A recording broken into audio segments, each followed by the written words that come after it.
Good afternoon and welcome to Launch Sessions. Good to see everybody today. Absolutely. Absolutely. Everybody's doing Hello. well? All right, all right. So, one of the most important things you can do in real estate is follow up. Follow up is really, really important. And so I like to use the story. I am a newer in the last year or so to pickleball player. And I really like it because I like the activity, I like the social, I like to push myself to be better. So it's just something that just is a really good outlet for me. So when I first started playing, I'd be so frustrated with myself because when I would serve the ball, it never made it into the court. And when you don't make it into the court, guess what? You don't get a chance to score. So I like to use that example for follow up because you have people coming into your court all the time. They're coming into your open house, you're having conversations, maybe they call about a real estate question. And so is when it's really important when you serve that ball up and oh great, thank you for coming today to my open house, but never follow up. It's like leaving a point unscored, Yeah, Mhm. right? that's a good point. Yep. Yep, yep. So the thing is, let me just let somebody in here. Um, so I would be really frustrated. Hi, Kelly. Hey, Kelly. Hi. I would be really frustrated with myself because I was a newer pickleball player. Guess what I did? I went out and I served and I served and I served to make sure I made it in the right core because I want to score. And so that's what follow up is like. So I'll give you an example. I had an open house a couple weeks ago. And I had a pretty good open house when I was there and talked to several people. And some left their phone number, some left an email, some left their name, some didn't leave anything. And so it's my role after that open house is to follow up with the interested buyers, right? So it's like the ball was served up, they came. Now what do I do? Do I just show them the house? Or do I ask them more questions to see if this home doesn't work for them, maybe there's another home that would work for them, Yeah. right? Doug, what do you think? What's your Yeah, no, same thing. Same thing. And it's just good practice. I mean, we can't say enough in the world of real estate. All right, am I getting feedback again? yeah, you still are. I don't know why, but It's my electric personality, you guys. It just keeps going around and around and around. But is your phone on? Is there something with your phone? dude, is it me? It can't be me, you guys. Yeah, it's only when you're speaking. Wow. Well, it's got to be me. Hey, I'm going to be polite and I'm going to get out and I'm going to get back in while you talk for a few more minutes. Okay, okay. Give me just a second. All right. So does that analogy, oh, I've got feedback now. What's going on? Kelly? We don't hear or I do not hear any feedback from you. So maybe if everyone could mute, and then if you do speak, unmute. Okay, is that gone? That's gone. It wasn't Doug. Okay. So when you do speak, then just unmute it. So it wasn't Doug. So all right. So anyway, where were we? So it's really important that we follow up and one for the benefit of the seller. We want to know if there's any other interest. So say you get 6 names. Some may or may not give you follow-up information. Our goal is to have, a conversation with them at the home, try to extract information so we can call them and see if they had any other interest in the home. I like to keep I like to keep those names. So if there's a price reduction or if I can get them back in, even if, and we're not talking about open houses today, but I'll share a few things about that. Even if they say, well, I'm working with this other realtor, I will reach out to that realtor and say, hey, John and Jane were at my open house today and they seem very interested, wanted to let you know that they were here today. Maybe you can get in with a private showing with them. Right. So I will let them know. They might not even know that their clients out going to open houses. So that's one way. But secondly, I want to follow up to see if there's any other interest to try to sell the home.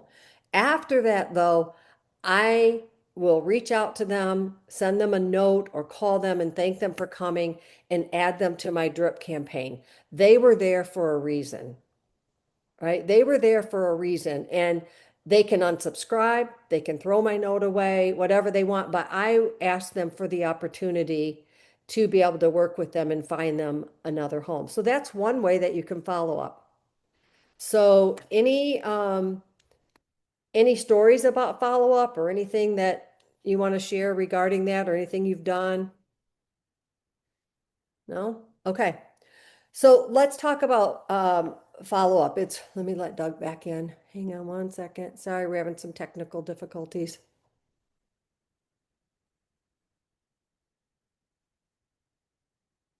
Hey Doug, it wasn't you. It wasn't? I had everyone close their mics Okay. unless they're talking and the feedback went away. Ah, okay. So Well, and you're I back did in. that little exercise and that was kind of fun. Yeah, So, there you go. hey, All but right, so you were asking me a question about yeah, follow-up. yes, follow up. Yep. Can't say enough about follow-up, gang. I mean, I'm that guy that yeah, even after, the questions are asked at the open house, I'm probably following up Kim that same day. Yep.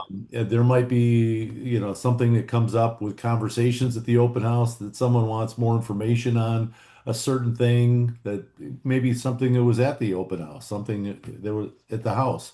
I Okay. actually look for opportunities to pick up that phone and say, "Hey, I just wanted to let you know I followed up on what we talked about at the open house," and just to engage again that opportunity to be in front of them, and in this case, be on the phone with them. And so, I can't say enough for how many times I make those calls, not only that same day but the next day.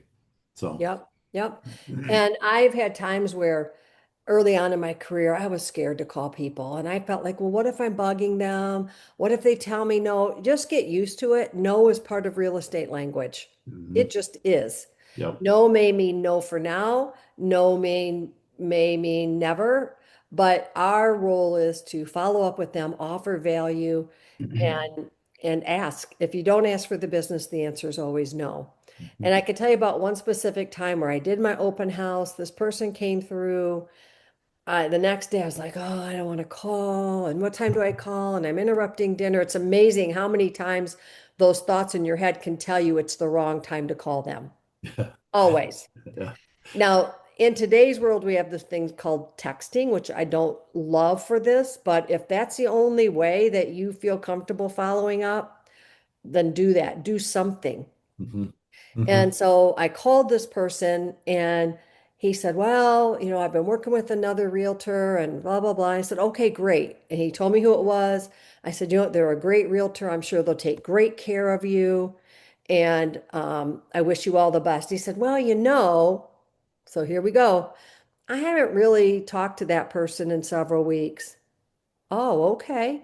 Do you have a buyer agency? No. All it was when I got to the bottom of it was somebody at work had recommended a name. That's all it was. Guess what? I sold him a house. hmm hmm So you just never know. The other thing is like early in my career, I would show rental properties. My company had a rental division. And I would go out and run all those properties for them. And, your referral fee is very minimal when you sell a rental. But I did that to get them in my pipeline. And I would show them, I would add them to my pipeline. And then when I got in front of them and they're going to spend 1,500 back then was a lot of money on a rental, I would ask them straight out, have you ever considered purchasing a home? hmm And I'd flip some of those over into buyers. Yeah. So those conversations and follow up are so important. And prospecting is something that you should be doing every single day, every conversation, every connection. Anybody remember the number that I tell you? How much of your time is spent prospecting? It's a big number, people. It's a big number. Big. Anybody want to take a guess? How about guess? I would have said 80%. That's right. Oh, It's Yeah. 80. it's 80. Good Yep. job, Kate. Good job, Good Kate. job. It Yep. is A lot. 80%. Well, and the other percent that I always love to talk about is how many people follow up, Kim. It's low. I don't remember the stats, but I mean, it's a Yeah, very low percentage ever follow up and ever even their agent ever reaches out to. I might have to go look it up. yeah, yeah. Um, but I know Greg and Paul typically quote that stat. I'm actually going to look it up real quick because I want to know what it is. But it's interesting that you'll be in a small sliver of people that if you do diligent work in terms of the world of follow up, you will stick out like a sore thumb. because someone will say, well, gosh, my last agent wasn't that detailed. He never got back to me. He never said this to me. And these are just things that, again, maybe I just do as common practice or best practice. That's just allows me to be that guy that's going to stick out and give all the right answers. So, Right. No, that's perfect. So I'm looking up this stat really quick. It's thinking. Um, but it says here that, oops, I'm sorry, I didn't go into do not disturb. Um, so it says here that 90% of agents would use their realtor again, but very few ever even follow back up. So this mm, is why it's so important that a drip campaign, if you think about it, the average person buys and sells what, every 7 years? mhm. So you might think, well, they're not really looking to buy or sell again, but keep in touch with them, keep the relationship, stay top of mind, and maybe they have referrals. Maybe they have people that are looking for a realtor, right? So Yep. just really, really important. And I couldn't find the number. I know Greg and Paul quote it all the time, but it's not coming up in my search. So it's very low, Yeah. very, very low. So what other things can we do for follow-up? Any ideas? Look at Ray. I can tell he's got an idea, Ray. Come on, man. So you come to my open house, Ray, you show some interest, Yep. but you're not really interested in this house. So do you say, well, nice to meet you, Kim. Sorry, this home didn't work for you. What else can we do once we meet that person or on a sign call? Hey, I'm calling about 123 Main Street. Can you tell me a little bit about the property? You tell them it's this many square feet, this many acres. They go, oh, that's out of my price range. What else can we be saying to these people? Because Well, prospecting and converting is the name of the game. Go ahead, Ray. now I would just is this like our first conversation with them or Could be any. any? Yep. Well, I guess from the start is, when we're probing them and asking them the questions, asking them just ask more questions at first and see what you can get out of them. And then Yep. that way you can tailor your questions around the answers that they give you. Hmm. That way you can key on to uh, if it's family, if it's work related, or if it's, whatever it might be. Just listen for those key points, and Hmm. then kind of ask a question to follow it, and kind of build from that, and see if you can catch them just in a conversation. And then, by the way, I seen that you were looking, you're interested in, I have a few properties that, a few showings coming up. If you're interested, I'd be um, glad to, have you to my showing or open house. Hmm. Just kind of get the feel and then kind of ask open-ended questions. Mhm. Right. Perfect. That's perfect. And remember this, when somebody wants to see a property or they stop by, they're giving you their attention. They're putting their attention somewhere. So this is always your opportunity, like Ray said, to ask more questions which are embedded in their question and start shaping the relationship. Even if they say, I'm not interested, um, be the advice giver, be a pro, send them a nice follow-up note. I can't tell you how many times that I have sent them a note and had them call me back. The other thing is do we try to connect with them and get their business or let them just randomly be out there on the public websites? Would you want to just go on a public website or would you like something more tailored towards somebody who said, I'm going to look out for you? Right? And sometimes that can be a long time. I've had clients that it's been a year and they haven't purchased, but somewhere they want to buy. The other thing I'm going to tell you is I connected with the past client over the spring and we were having lunch and she mentioned she'd been going to open house. I'm like, what are you doing to open houses? Call me, I'll take you. I hadn't seen her in years, right? But I just took the opportunity. She goes, oh, we're just looking. I said, okay. I'd sold them their house in 2004. And so I said, I'm going to set you up, okay? So I set her up on a portal. And then we saw a few houses. She's like, I don't think we're going to move. And she literally took me out the week before we went pending. She took me to lunch the week before and said, I just want to let you know we just really aren't going to be able to buy right now. Okay, Mhm. perfect. All right, no problem. Guess what? 1 week later, we were pending. Guess what? It closed 3 weeks later. You just you just have to keep offering value. So I knew what she wanted. So when that house came up again, Hmm. my drip sent it to her. I saw it and I was like, here's a nice one. And she's like, we better go today. Yep, we better. Yep. Yeah, go ahead, Ray. I just I'm in the pending stage right now of a property um from this past weekend. Okay. And one of the clients, I was working for the seller, and I had an out of state, I still have an out of state customer that was trying to capture this property. He Mm-hmm. was a contractor looking for property for his son that was going to Michigan State this fall, and he wanted something immediately. Okay. And I had three offers going at the kind of the same time. So one kind of dropped off, and the third one, the second one, which was him, um, just because of timing and everything, kind of fell through. But he contacted me back. The buyer did, uh, because he's in Chicago, and I guess the communication that I had with him here was good. I was asking him questions back and forth and answering his stuff, and I guess that's part of the follow up because um, we kind of built a relationship just in our a small chat that we had, that lasted maybe 5 minutes via text, and then it led to a phone call.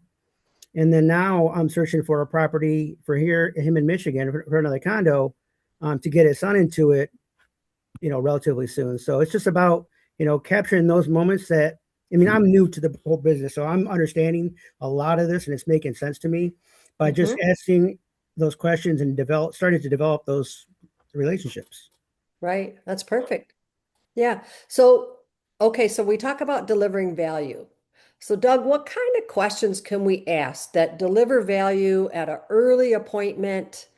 Um, what things can we do after?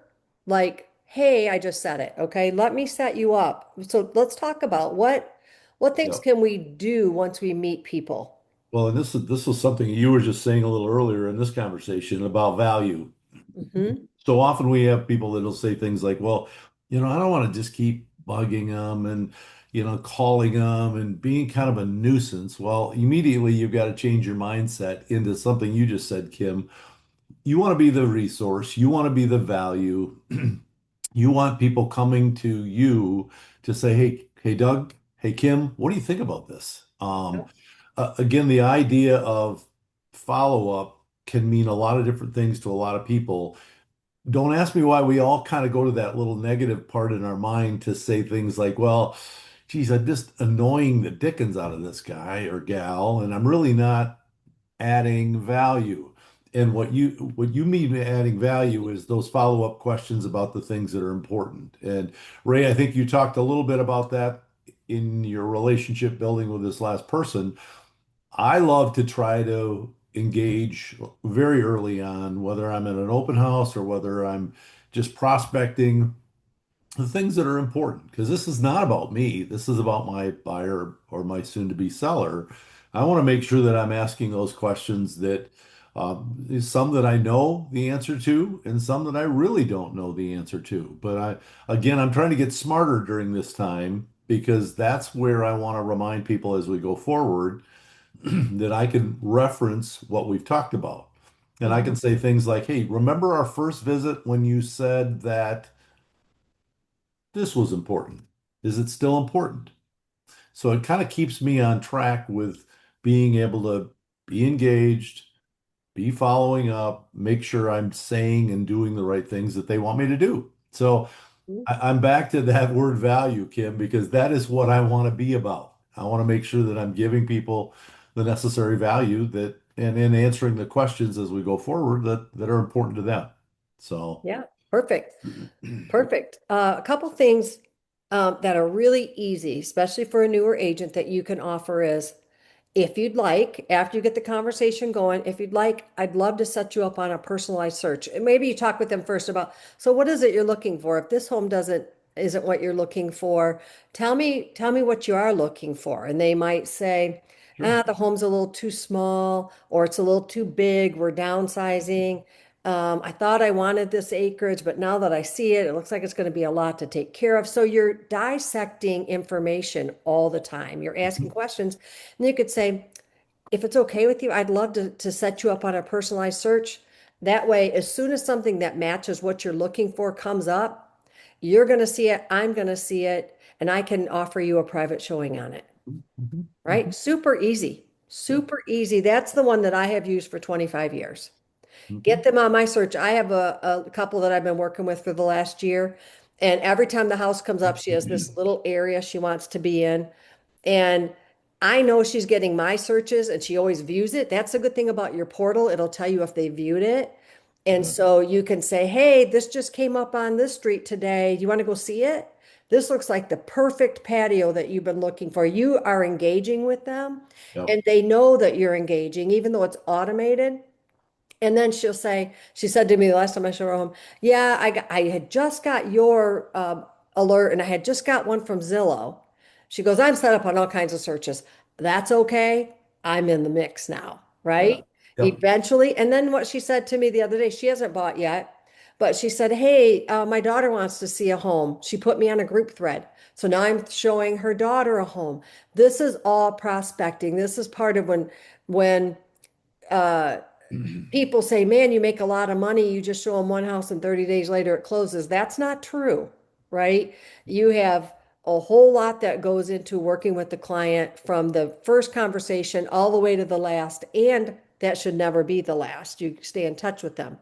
So that is your easiest. And I used to call one of my clients and I'd say, hey, Don, it's been a while since we talked. About every quarter, I'd reach out to him and say, I'm still sending these lake properties to you. Still interested? Because I don't want to fill up your inbox if you're not looking. Nope, I love looking at them, Kim. Keep sending them.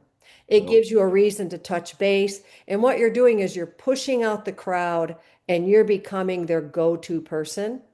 The other Mhm. thing that I do is I take buyer and seller books. I'm referring to an open house, or if I come to meet you, I grab one of the five-star buyer books, and you don't have to personalize them. They're very good books. You can just staple your business card to it. You've already asked them to sign the showing agreement, and you can take that with you, and it establishes this very professional look for you. And I'll make them a little folder. I'll have the houses I'm going to show them. I have that little brochure right there. If it's a first-time home buyer, I don't have one right here. I have another flyer that talks about every single step all the way through.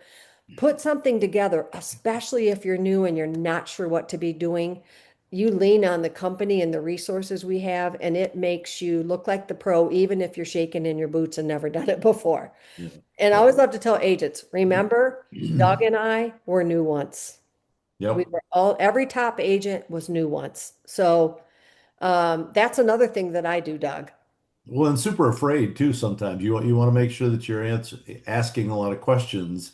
When people first get in this business, they're saying, "Well, is that too nosy that I'm asking those questions?" It depends on where you're at in your relationship. If I've met Yes. somebody and I've known them for a whole 5 minutes, if I start here's the word drilling those questions at them, they're going to be a little quick to do what? To put the Heisman up and say, man, I don't really Right. want to tell you all this right now, Doug. But if you build that relationship, and again, the things that happen in the sometimes first 15 minutes of the relationship, sometimes I always say, be careful what you ask because people might tell you more than you want Hmm. to know. But that tells me it validates the fact that they trust you and they really want to hear from you. So Yep. don't. And if you're more shy, write in person and you can capture their name and a phone number, an address or something, just write them a note. It's very non-threatening. Yep. I put them a note. It was nice to meet you at my open house. Um, you know, just put like an opening line in there and just say, I'd love the opportunity to help, help you find that buy or sell the perfect home. And And don't laugh, people. I'm old, so I like to call. This yeah, he this calls. texting thing, Kate. Yeah. Kate, I'm sure you text. I'm looking at Kate going, do you She's saying no, I think. Your she's your saying sound's not no. on, Kate. No sound. Sound. Wait. Come on, We Kate. want to hear you. Sorry, you guys. There you There go. you go. There you go. No, I'm actually agree. I'm old school myself. I prefer phone calls. I love handwritten notes and emails, actually. I I love think to hear I that. feel like I would bother someone with a text. I love And it. I feel like everyone younger than me is like, what's the matter with you? So Yeah. Kelly, how about you? Well, I think the younger generation definitely likes that text. So I Yep. I do think I've had to get used to that a little bit more than I'm comfortable with. But Yeah. Yeah. um, yeah, I think it's just about knowing the person because you know what they want. Yeah. You Right. know their And age and what they're like, what business they're in, how they handle themselves. You can figure it out. yeah, well, and Kim and I always say read the room. So when yep. you're talking to your client, ask them how they want to communicate, whether that's a text, a call, things like that. Just be that person that listens well and respects how people want to communicate. And so I'm just the guy that just picks up the phone because I want to hear. I want to really, I get the inflection, gives me warm and fuzzies when I feel like I'm validating what's important to them. So I think I'll probably always be that guy that's picking up the phone. Hmm. So crazy, right? Where where are the buyer books located? I looked on the home base and I didn't see those. Do you have to go to a branch to get those? Well, Where do we I get have those? both. Yep. So Yep. I'm not in home base to be able to guide you right at the moment, but it That's should okay. be under marketing and they should be able to Yeah, be, if they're not there, reach out to Emma at Yep. I'll look again. fivestarleaders.com. Yep. Okay. So there is a site, and I'd have to go over there and look, but in marketing, um, there are also digital ones. So I guess I can pull it up real quick and see if I can find it fast. So marketing, Huh. digital marketing, if you go there, that's all going to be okay. Yeah, so it's going to take me a minute, but I think under Yeah, print no shop, problem. yeah. Okay. But for any questions, reach out to Emma, but I'm going to say in the print shop or in many, yes, they are in the print shop where you can buy them. Okay. I see the presentation. So if you click on the marketing tab and then print shop, those are there. And then we do have them also in a digital form if you're looking for them in a, in Yep. that type of a situation. But Thank you. always be answered. One question that you want to be ready to answer is, so how's the market? Right? How's the market? That's going to be a really big question all the time. But what you're doing in these conversations, as Doug was talking about, is you're asking questions, hoping to get some response back. Well, we really only want this neighborhood. We're probably not going to come out on a open house, but on a buyer call. I am going to ask more questions. Some agents do, some agents don't. I'm going to ask things like, have you been with a lender? Have you spoken to a lender yet? Like Doug said, read the room. Everyone has a different way of approaching buyers. Some people will just take them out and get in front of them first. We know that when you take out a buyer, you either have to have one of two things.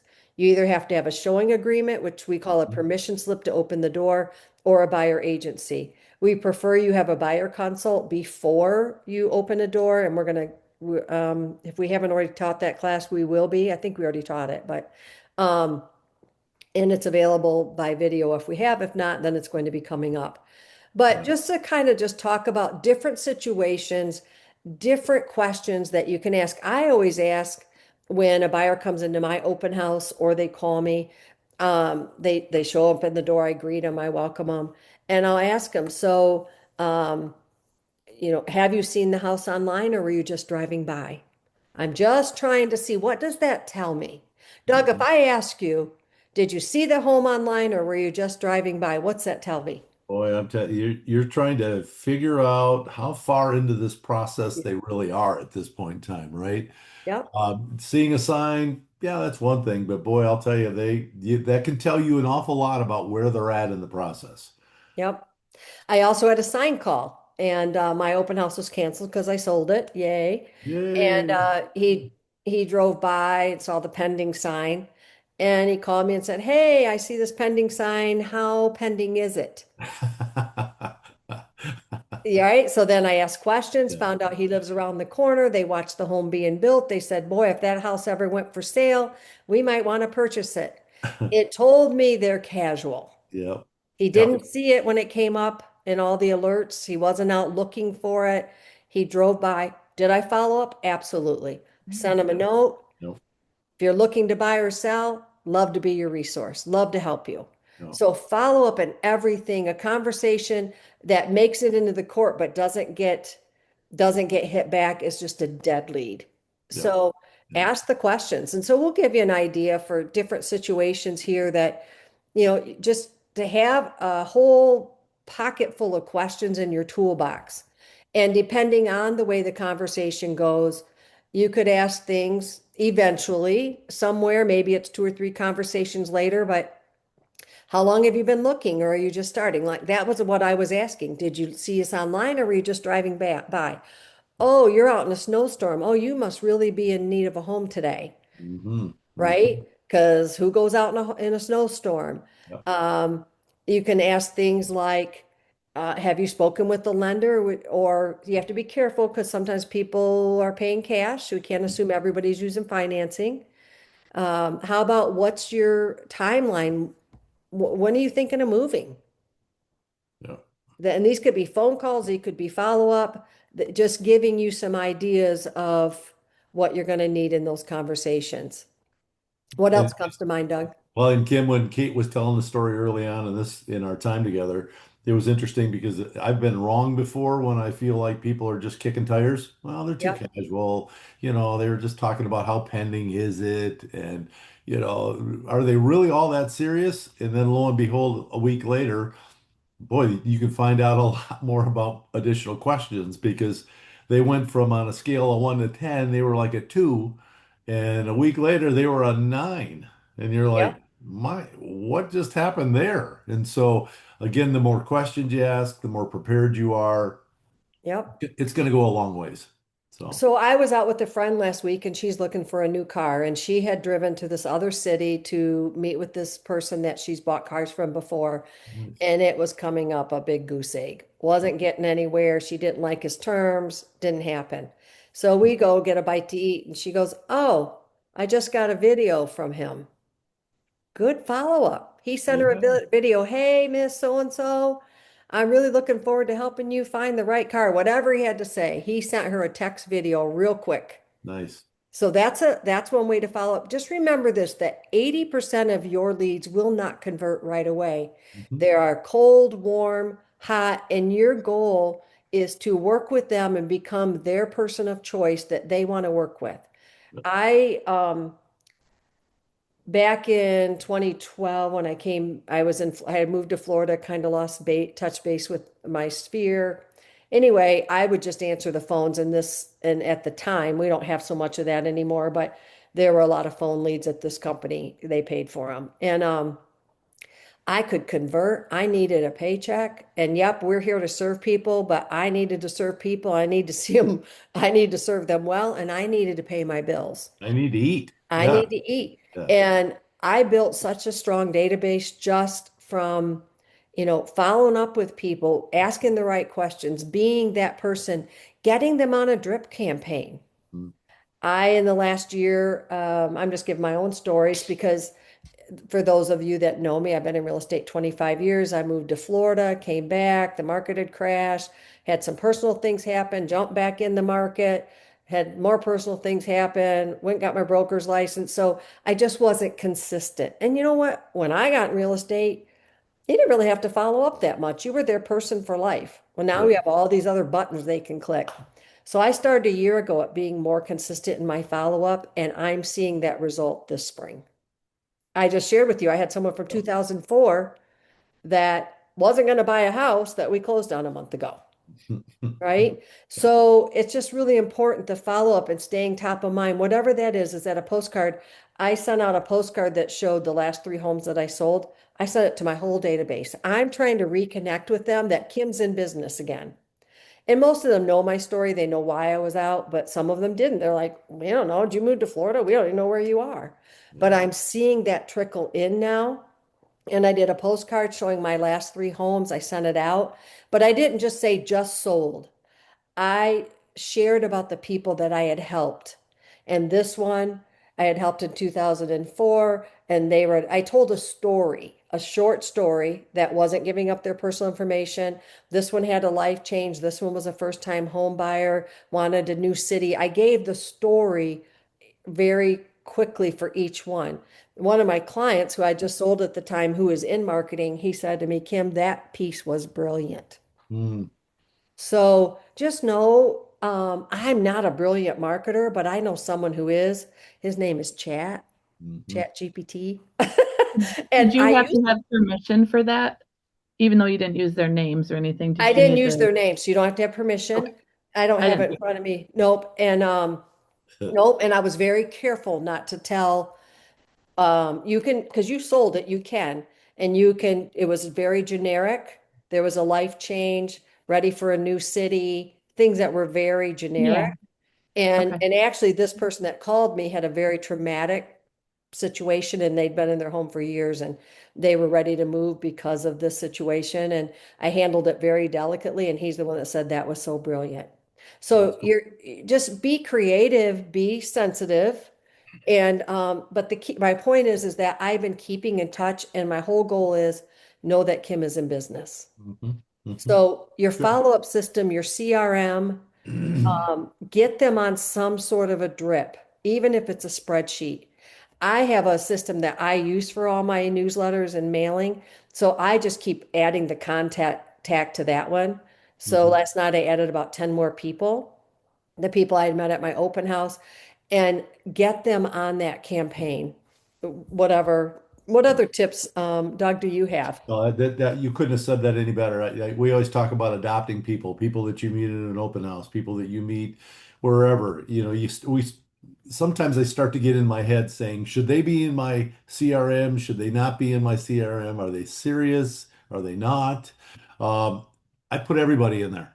I Yep, put me too. everybody I meet in there. And again, there's not criteria to say, well, they've got to buy in the next 3 months or 6 months or whatever.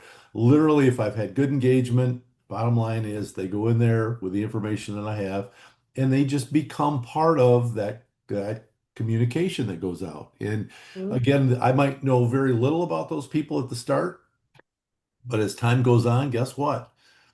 They get more engaged. I get more engaged. The questions get more real, and a lot of good things come from that. So, absolutely, that's a daily thing. This prospecting every day.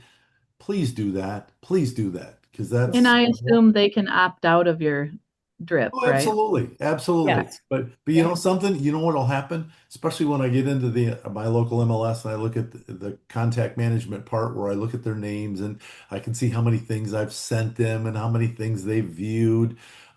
People love that stuff, Mhm. even if they're not really ready yet. It starts the kind of the starts the mind saying, "Hey, maybe we better get ready. Maybe this we should be selling, we should be buying." And so good things happen when you engage. So be consistent and engage, please. And typically, what we'll do is ask them for permission. I'd like to send you Yeah. some specific properties. I try to ask that first Yep. because we don't want to just start sending them stuff without them asking. I Yeah. find most people really appreciate my follow-up. I'll say before I hang up the phone, how about when something comes into the area specific to what you're looking for? How about if I send that to you? Is that okay?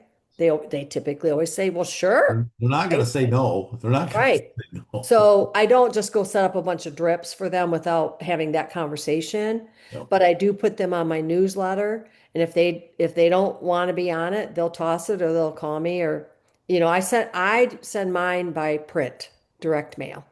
And I Yep. only put people on my email from Five Star that I already know that are okay with it. I don't just spam a big list into there because really bigger isn't always better.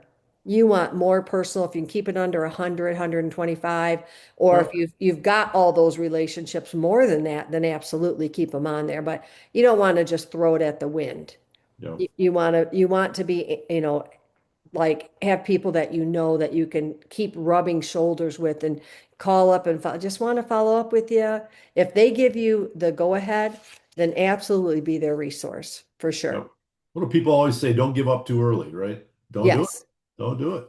Yeah. Keep in front of them. And that word consistency, I've got it right here on my screen. I say consistency builds trust.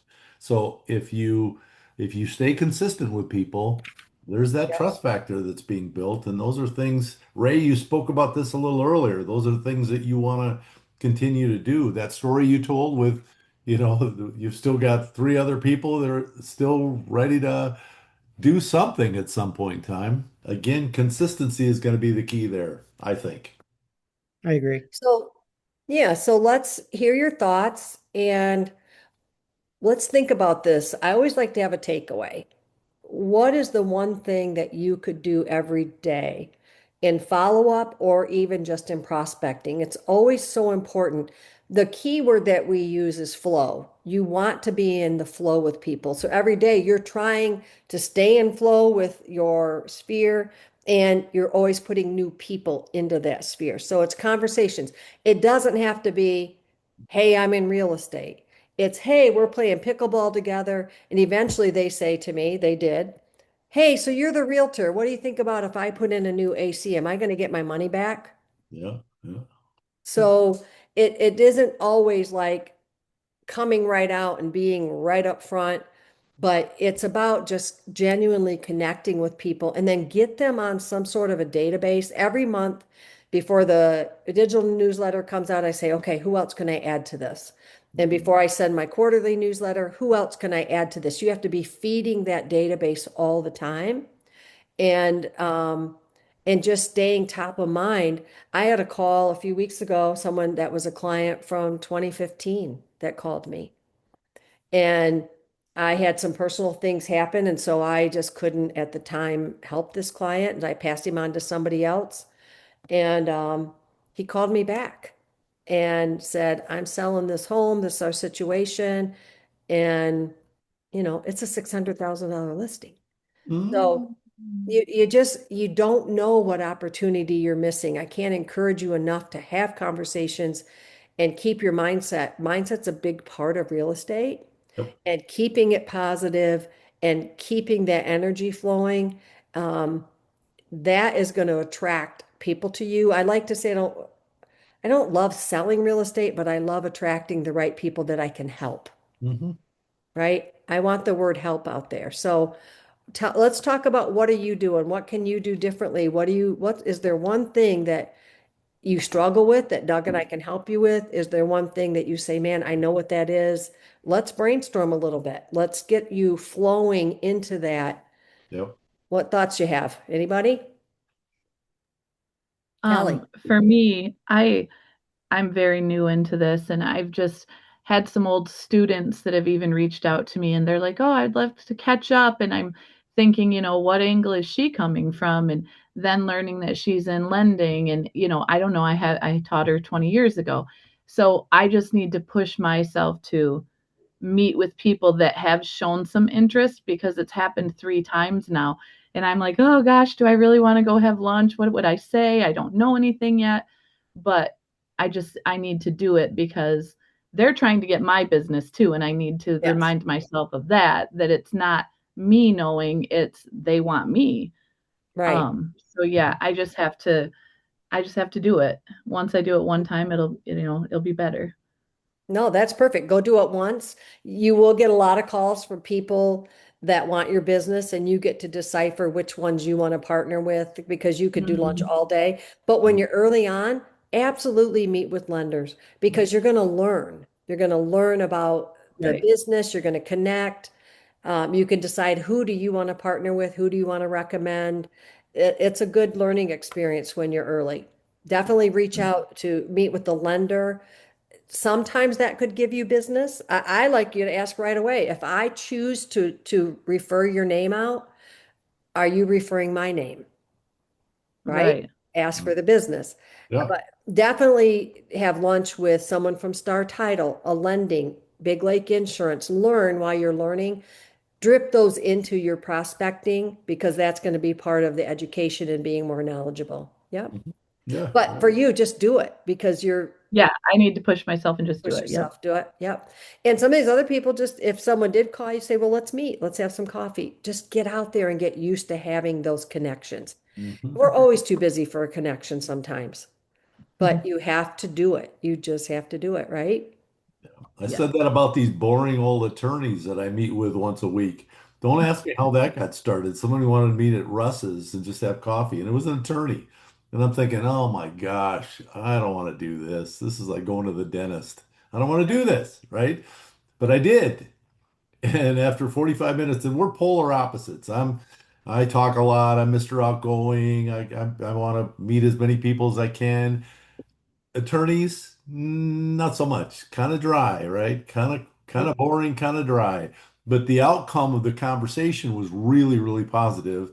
And now I don't think I even asked that question, Kim, but reciprocating now, when there's something that comes up, man, he's calling me going, "Hey, I need your help here. Can you go out and take a look at this house? Tell me what it's worth. And I eventually want your sign in the yard." So those are the things that start the wheel for me. And now I've been doing that every other week, Hmm. and the group has grown. And again, I've got three or four attorneys that we're meeting and having some discussion around what's happening in the local market. And so those things are just good things to do, Kelly. Yeah. Make those connections. Okay. Anyone else? What do Kate, you Ray, struggle with? Yeah, what do you struggle with? What can we help you with? What's the one thing you can be? What are you doing every week? Get them on some sort of campaign. Mine is this.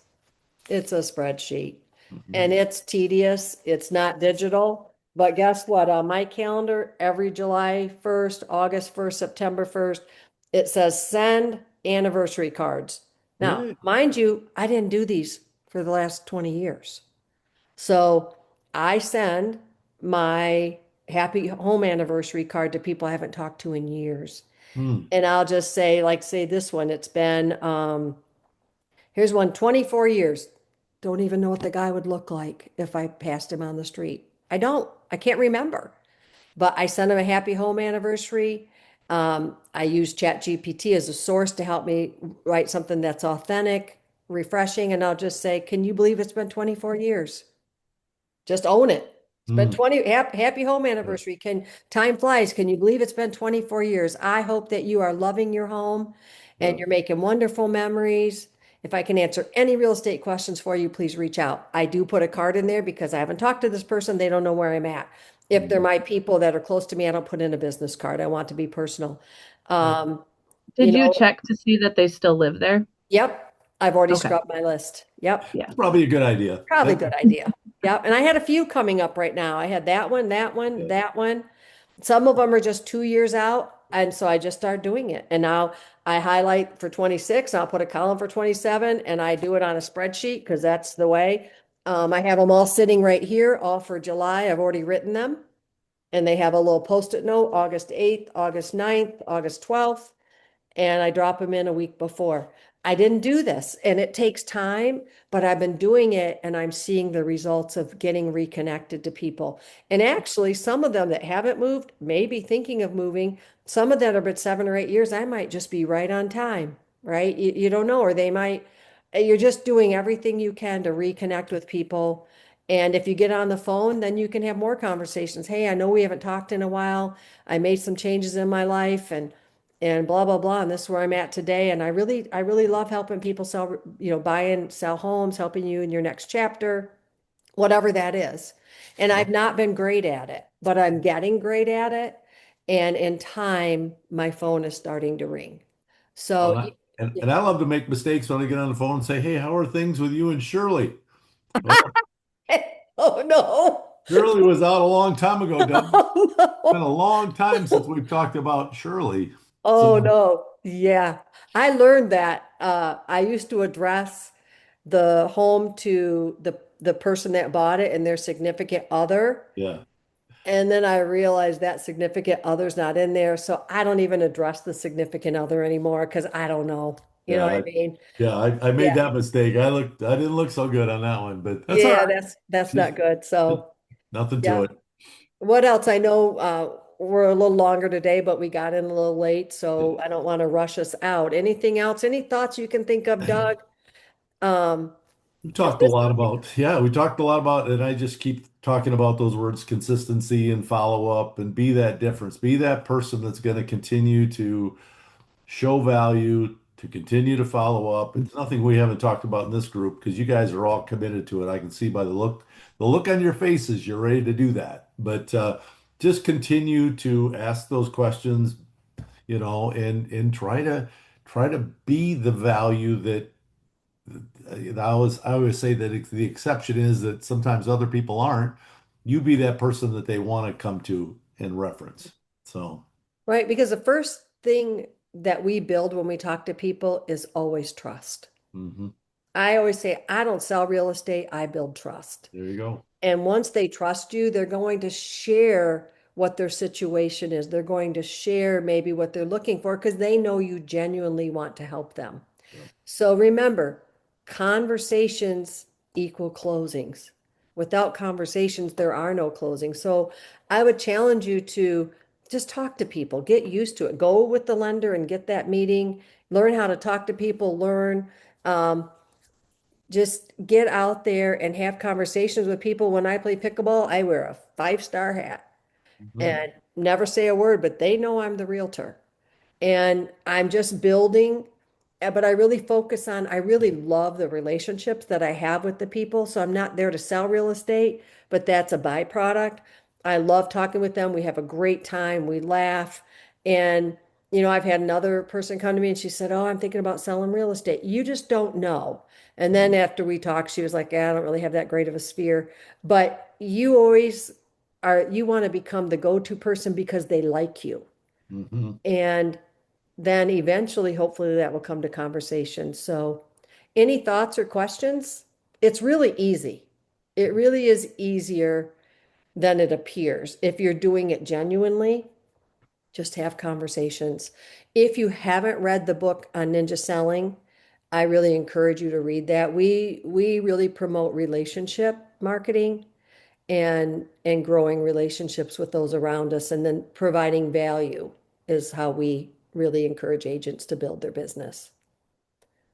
Any mhm. questions? Anything not regarding follow-up? You have our undivided attention today. I guess what my biggest opportunity is, and I don't want to say struggle with it, but I ponder about it like every day is, kind of creating a business rhythm or structure, Mhm. being newer to the business, with so much, I guess, on my mind. It's all on paper everywhere because I like paper and I like notes. Kind of bringing all that together. I do it often. I have a bunch of vision boards. I have a bunch of notes. I have a bunch of things everywhere. Just trying to pull it together and then trying to educate myself at the same time. With like you mentioned about getting together with a mortgage a broker or somebody that knows something as a professional where you can learn from Mhm. them. So I'm just trying to learn to build my business rhythm with all of that and live life, or do everything on the outside. So that's my struggle right now. Yeah. Yeah, that's good. It's always a three-part process: getting the business, knowing the business, and doing the business. And you're always going to do all of it at the same time. And Yep. even in 20 years, you're still going to be learning, you're still going to be getting, you're still going to be trying to understand something new. But just don't let it stop you from getting out there. Just talk to people and continue to build those relationships. It's early still in summer, even though part of the market starts to wind down. This market's going to go several more months, and even in winter often it keeps going. So just give give up on your excuses, get rid of those, and just set a goal that you can do every day. And if that's talk to one new person every day, add one person to my database, follow up with one person, check in, say how you doing today, whatever that is. Do something, and just continue to build things, build like relationships one day at a time. Thank you. All right. Perfect. Perfect. Perfect. All right. Well, it was good to see y'all. Thanks for being patient at getting in. I'm not sure what happened there, but I'm glad we got everybody in today. It was good to see you all. Next week, let me tell you what's on next week's Thanks for your agenda. thanks for your stories too, Kate. Oh, yeah, Ray. Yeah, thanks. Those are good, Kelly. Yeah, Yeah. those are meaningful things, and use those stories. I mean, I tell people that all the time. Give personal examples of what that looks like, and people can relate to that. So please. yeah, perfect. Next week, I have the famous Don Phelan, Deal Dr. Don, on with me to share when he built his business. He built it on it working expired. So he's going to share that next week with us. So you might say, well, there really aren't any expireds because there's not that much inventory. There are still expireds out there. So it's good to know whether you do them now, do them later, but that's what we're going to do next week. So. It's good. All right, everybody have a great week. Good to see you and call us on the broker support line if we can help you with anything. Thank you. Please Thank you. do. Thank All you, right. Stan. Thank you, Doug. See See ya. ya. Bye. Thank you guys. Bye. Thank you guys See very ya. much.